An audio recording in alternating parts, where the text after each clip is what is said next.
Media మిత్రులకి, మా నాయకులకి, మా కార్యకర్తలకి, ప్రజలకి అందరికీ నమస్కారం.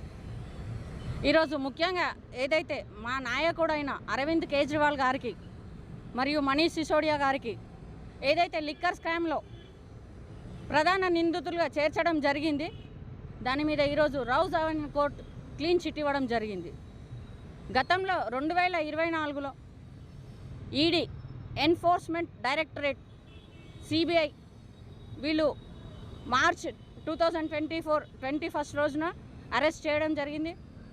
సుమారుగా 6 నెలలు కేజ్రీవాల్ గారు మరియు మనీష్ సిసోడియా గారిని 2 సంవత్సరాలుగా జైల్లో పెట్టడం జరిగింది. అయితే ఆ విషయం మీద, ఆ కేసు మీద ఈరోజు Rouse Avenue court clean chit ఇవ్వడం జరిగింది. అలాగే సిబిఐకి మొట్టికాయలు వేయడం కూడా జరిగింది. ఎందుకంటే నిరాధారమైన, ఏ ఆధారం లేకుండా ఒక కేసుని పెట్టి వాళ్ళని ఇబ్బంది చేసి వాళ్ళ పరువుకి, సమాజంలో ఒక పరువు గల మనిషి, అతను ఒక ఢిల్లీ సీఎం గతంలో, అలాంటి మనిషిని పరువు పోయే రకంగా మరియు కోర్టు సమయాన్ని వృధా చేసినందుకు మొట్టికాయలు వేయడం జరిగింది. అయితే ఇదంతా ఎందుకంటే కేవలం ఒక 10 సంవత్సరాల్లో మా సామాన్య పార్టీ ఆమ్ ఆద్మీ పార్టీ, ఒక సామాన్యుడు స్థాపించిన, కేజ్రీవాల్ గారు స్థాపించిన పార్టీ జాతీయ పార్టీగా ఎదగడం జరిగింది.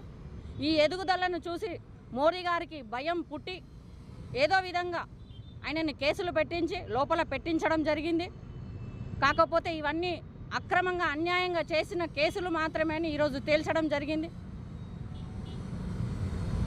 ఢిల్లీలో గతంలో ఆయనే అసెంబ్లీ ఎలక్షన్స్లో 70 సీట్లుంటే దాదాపుగా 67 సీట్లను గెలవడం జరిగింది. అంటే ఇది ఏ ఒక్క పార్టీ కూడా ఇప్పటివరకు విజయం అనేది జరగలేదు. ఇలాంటిది 67 స్థానాలు. అలాగే రెండోసారి కూడా దాదాపుగా 63 స్థానాలను గెలుచుకోవడం జరిగింది.